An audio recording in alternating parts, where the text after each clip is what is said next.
Senator Pratt. I stand in continuation on this important piece of legislation, the Production Tax Credits Bill. We see in the opposition their obsession with saying no.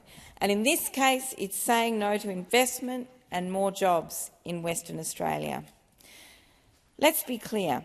Under this legislation, if companies don't produce a processed critical mineral, they're not eligible for the tax credit, nor are they eligible until they succeed. Taxpayers don't pay a cent until the industry succeeds. This legislation is about delivering a greater economic benefit to Australia from what we dig out of the ground. Currently, we export minerals for a fraction of their processed value.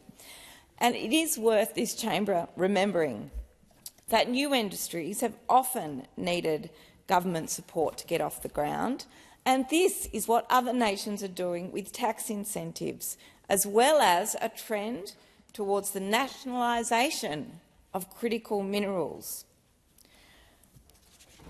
So we are at a very critical point in competing for the finance of critical minerals projects and Australia's role in future supply chains.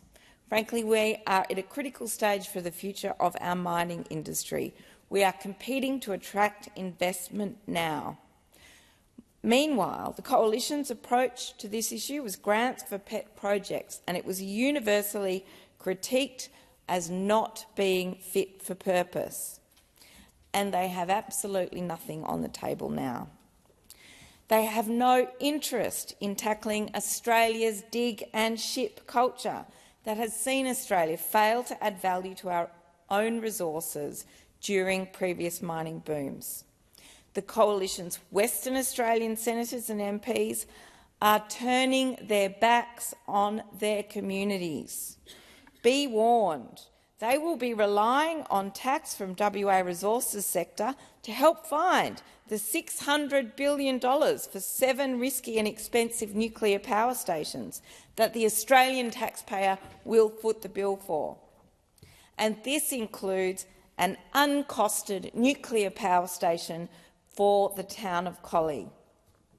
But what Collie wants is support from this legislation to get projects off the ground, projects that will get off the ground with the passing of this bill. Hard-working people have for decades worked in Collie, in the coal mines and power stations that have been the engine of our great state. However, as solar panels on our homes drive cheaper energy production, it's been known for some time that the ageing power station is set to close by the end of this decade. Meanwhile, we have the member for Canning wanting to address issues by arguing for a nuclear fantasy and Collie coal exports in a continuation of their dig and ship mentality.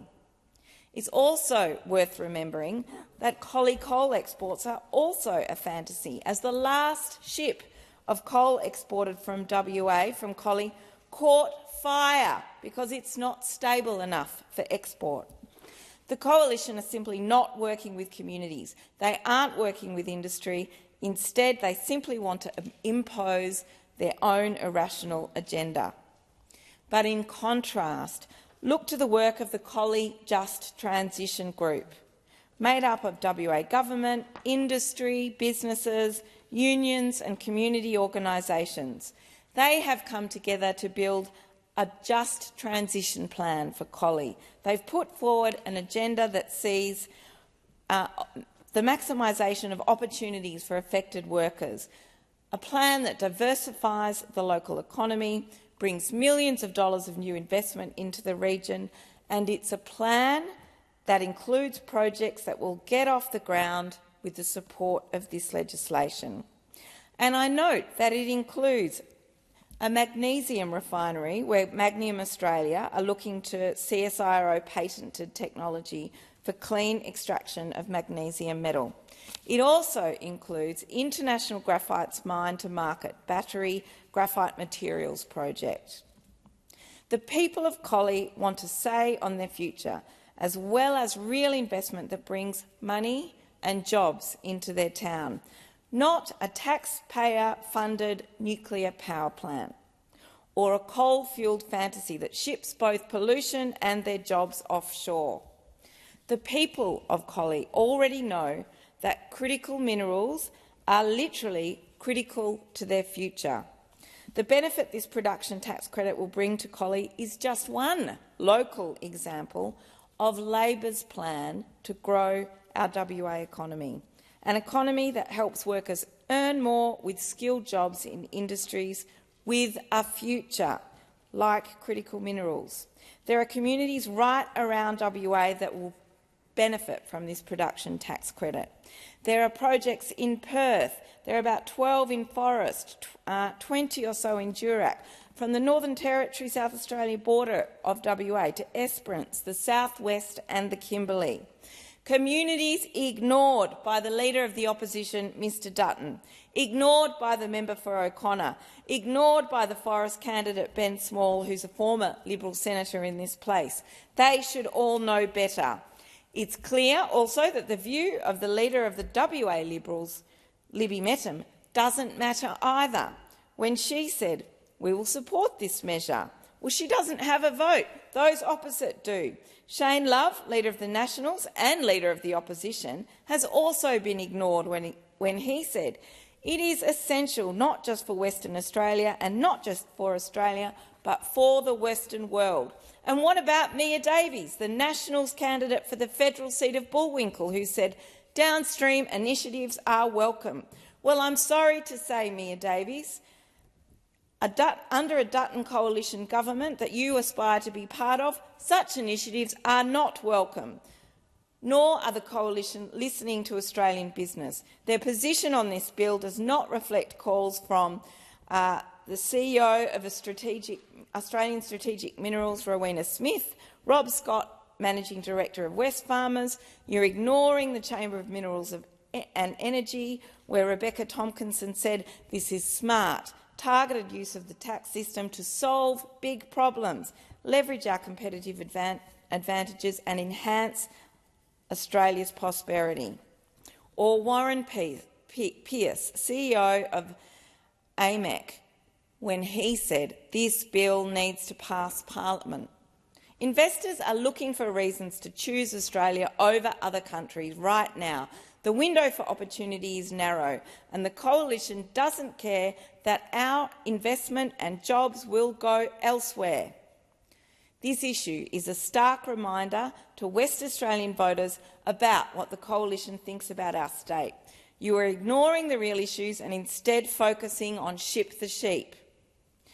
You don't actually want to keep the sheep. Senator this would Pratt, mean keeping Senator them on Pratt, shore. Order. I remind you to address your remarks through the chair. You have the call. Those opposite don't actually want to keep the sheep. This would mean keeping them on shore to be processed in WA, adding value to our exports in jobs and local economic benefits. Meanwhile, they also want to waste the opportunity to add value to our natural resources, dig Senator and Pratt, ship. Order. I just remind you, imputations of motive are out of order. You have the call. The coalition takes Western Australia for granted, just like they have taken Western Australia's mining revenues that underpin our national economy and tax revenue for granted. How will they pay for their $600 billion worth of nuclear power plants? But in contrast to the coalition's dig and ship mentality, the Albanese government is committed to investing in climate action, working with other nations to address current supply chain insecurity for critical minerals, invest in skilled jobs and regional communities, as well as getting a bigger and better economic return on what we mine. I'm proud to support this bill and to stand up for a future made in Australia.